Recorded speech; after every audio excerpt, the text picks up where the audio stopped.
নমস্কার বন্ধুরা, সোনার সংসার থেকে চলে এসেছি আজকে একটি সুন্দর ভিডিও নিয়ে তোমাদের সঙ্গে। কালকে আমাদের বাড়ি সরস্বতী পুজো হয়ে গিয়েছিল, আর আজকে হচ্ছে যেই জোড়া ইলিশটা দেওয়া হয় সেটা এখানে দিয়ে দেওয়া হয়েছে।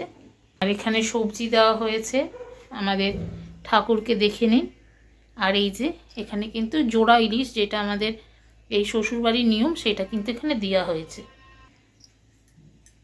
দেখতেই পাচ্ছ।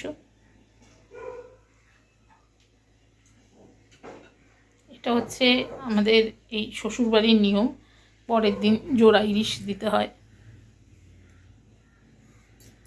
আর বন্ধুরা এখানে কিন্তু তোমাদের নবদা আরতি করে নিচ্ছে ঠাকুরকে। সব রিচুয়াল মেনেই আমাদের সরস্বতী পুজো হয়, যেটা নিয়ম। তো এখানে আরতি করে নেওয়া হচ্ছে। আরতি করে নেওয়ার পর তোমাদের নবদা চলে এসেছে। বন্ধুরা দেখতেই পাচ্ছ, পুজোর পর কিন্তু এবার কেটে নেওয়া হচ্ছে মাছটাকে।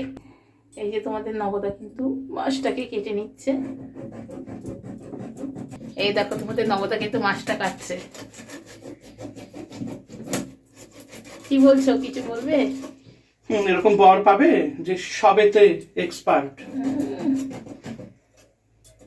মাছ কাটা চলছে, আস্তে ধীরে কাটো, বেশি কথা বলো না কাটার সময়, হাতটাই চলে। হ্যাঁ,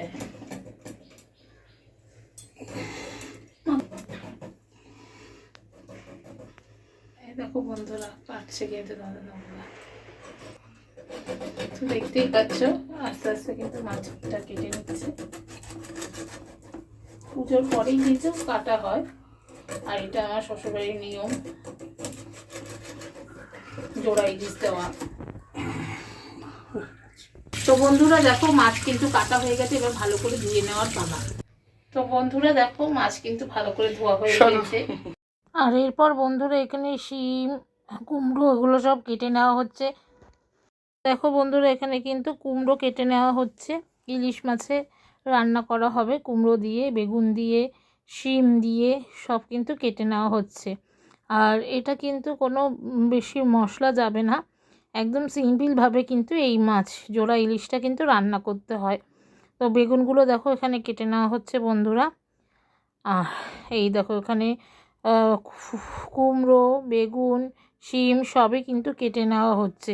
বন্ধুরা দেখো, এখানে কাটোয়া শাকগুলো কেটে নেওয়া হয়েছে। কাটোয়া শাকের ডাটা দিয়ে কিন্তু করা হবে ইলিশ মাছের মাথা দিয়ে চচ্চড়ি। আর এখানে মাছগুলো ভালো করে ধুয়ে বন্ধুরা, ইলিশ মাছগুলো হলুদ কিন্তু দিয়ে দেওয়া হলো। আর এখানে দিয়ে দেওয়া হলো সামান্য লঙ্কার গুঁড়ো।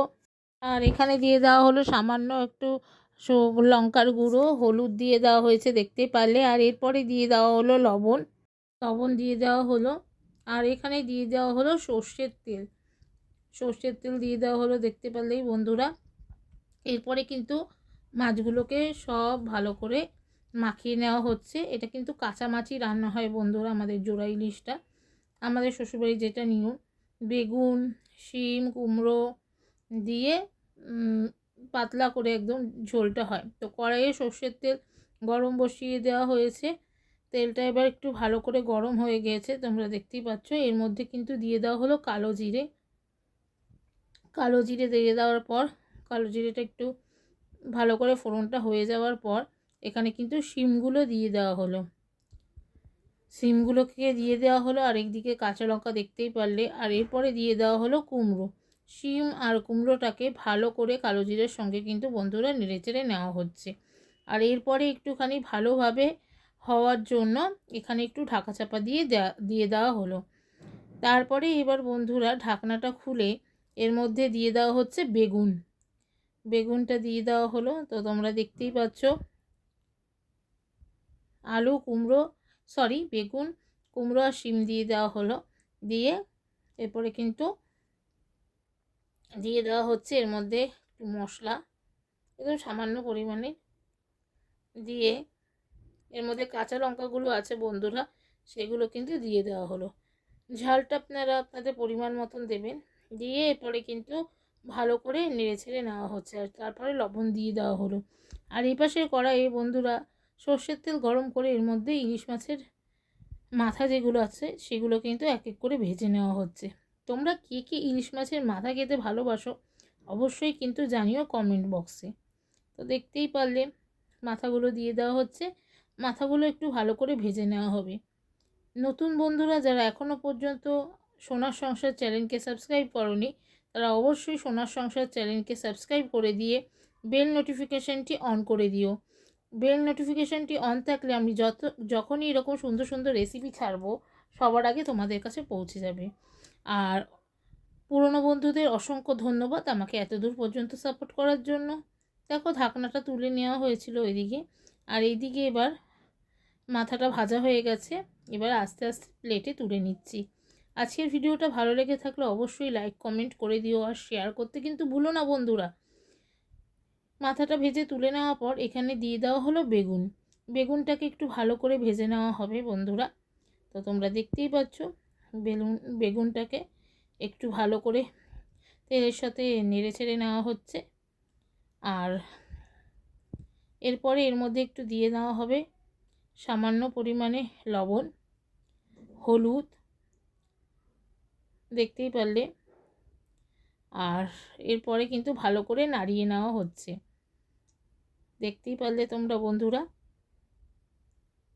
আর দেখো এখানে দিয়ে কিন্তু একটা খুব সুন্দর গন্ধ বেরাচ্ছে, আর বেশ ভালো করে এদিকে সব মানে সেদ্ধ হয়ে এসছে অনেকটাই ভাজা ভাজা। এরপরে এই যে কাঁচা মাছগুলো আগে থেকে মেখে রাখা হলুদ, নুন, লঙ্কার গুঁড়ো আর তেল, সর্ষের তেল দিয়ে সেই মাছগুলো কিন্তু আস্তে আস্তে এই যে এই সবের এই বেগুন, শিম আর কুমড়োর মধ্যে দিয়ে দেওয়া হচ্ছে। আর এইদিকেও কিন্তু বেগুন একটু ভালো করে ভেজে নেওয়া চলছে। এই সাইডে এটা চচ্চড়ি হবে, এই সাইডে এটা। আর যে হলুদ মাখা ছিল সেটার মধ্যে একটু জল দিয়ে দেওয়া হলো, বা জল দিয়ে দেওয়া হচ্ছে। একদম পাতলা ঝোল হবে ইলিশ মাছের, কুমড়ো, বেগুন, শিম দিয়ে। ওইটা ঢাকা দিয়ে দেওয়া হলো, মাছটা ওই সাইডে হচ্ছে। আর এদিকে বেগুনগুলোকে একটু হালকা করে ভেজে বন্ধুরা এবার একটু তুলে নেওয়া হচ্ছে। তো তোমরা দেখতেই পাচ্ছ এখানে চচ্চড়িটা হবে, সেই জন্য কিন্তু বেগুনগুলো ভেজে নেওয়া হলো। আর বড়িগুলো একটু ভেজে নেওয়া হবে কাটোয়া শাক দিয়ে আর ডাঁটা দিয়ে। তো তেলের মুখটা গরম হয়ে গেছে, এর মধ্যে শুকনো লঙ্কা দিয়ে দেওয়া হলো, 2টো শুকনো লঙ্কা আর 2টো তেজপাতা দিয়ে। এর মধ্যে কিন্তু এবার পাঁচফোড়ন দিয়ে দেওয়া হবে ফোড়নে। তো পাঁচফোড়ন দিয়ে দেওয়া হলো, ফোড়নটা ভালো করে হয়ে যাওয়াতে এর মধ্যে শিম, কুমড়ো আর দিয়ে দেওয়া হলো দিয়ে। আর এইদিকে কিন্তু দেখো মাছটা কিন্তু আমাদের একদম হয়ে গেছে। মাছটা যেহেতু ইলিশ মাছ নরম হয় সেই জন্য হাতা দিয়ে না করে এইভাবে হাত দিয়ে গুড়িয়ে নেওয়া হচ্ছে। আর ওইদিকে ইলিশ মাছের তেল দিয়ে দেওয়া হলো, আর এরপরে দিয়ে দেওয়া হলো কাটোয়া শাকটা দিয়ে কিন্তু ভালো করে বন্ধুরা নাড়াতে হবে। আর এইদিকে দেখো ইলিশ মাছ তো হচ্ছেই। তোমাদের কিন্তু আজকে 2টো রেসিপি আমি শেয়ার করে দিলাম। আর একটু লবণ দিয়ে দেওয়া হলো, দেখতে পারলে আদা গুঁড়ো দেওয়া হলো, আর এর মধ্যে হলুদ গুঁড়ো দেওয়া হলো, আর একটুখানি গেল জিরে গুঁড়ো, কাঁচা লঙ্কা চলে যাচ্ছে। তো তোমরা দেখতেই পাচ্ছ। আর এইদিকে কিন্তু আমাদের মাছ একদম প্রায় হয়ে এসেছে। আর এইদিকে দেখো চচ্চড়িটা রান্না হচ্ছে, মিষ্টি মিষ্টি হবে তাই একটু বাতাসা নকুলদানা দিয়ে দেওয়া হলো। এবার আগে থেকে ভেজে রাখা যে মাছের মাথাগুলো ছিল সেগুলো কিন্তু এখানে দিয়ে দেওয়া হচ্ছে। ইলিশ মাছের মাথা খেতে কে কে ভালোবাসো, আর এই কাটোয়াটা দিয়ে চচ্চড়ি জাস্ট কোনো কথা হবে না বন্ধুরা। তো দেখতেই পাচ্ছ মাথাগুলো দিয়ে দেওয়া হলো। এরপর আগে থেকে ভেজে রাখা বেগুন আর বড়িটাও কিন্তু দিয়ে দেওয়া হলো, দিয়ে এরপরে ভালো করে একটু নাড়িয়ে নিতে হবে। নাড়িয়ে নিয়ে এবারে ঢাকা চাপা দিয়ে দেওয়া হলো। আর এইদিকে কিন্তু একদম আমাদের রেডি হয়ে গেছে ইলিশ মাছের চচ্চড়ি। আর গরম গরম ভাত নিয়ে নিয়েছি বন্ধুরা, দেখতেই পারলে। এরপরে কাটোয়া ডাঁটা দিয়ে ইলিশ মাছের মাথা দিয়ে চচ্চড়িটা, ওফ কোনো কথা হবে না। আমার তো দারুণ লাগে ইলিশ মাছের মাথা খেতে। তোমাদের কার কার ভালো লাগে অবশ্যই জানিও। তো এবার আমরা গরম গরম খেয়ে নেব আজকে, দেখতেই পারলে। চলো খেয়ে নিই, তারপরে আবার আসি ইলিশ মাছের ঝোল নিয়ে তোমাদের সঙ্গে। এরপরে কাটোয়া ডাক দিয়ে খাওয়া হয়ে গেছে, আর এরপরে বসে গেছে ইলিশ মাছ নিয়ে, বেগুন, কুমড়ো সব দেখতেই পাচ্ছ। এই যে পাতলা ঝোল একদম, আর এই দেখো ইলিশ মাছ তো চলো, আজকে তো দারুণ আমাদের লাঞ্চ জমে ক্ষীর। তোমাদের কি হয়েছে অবশ্যই জানিও আর কমেন্ট করো কিন্তু।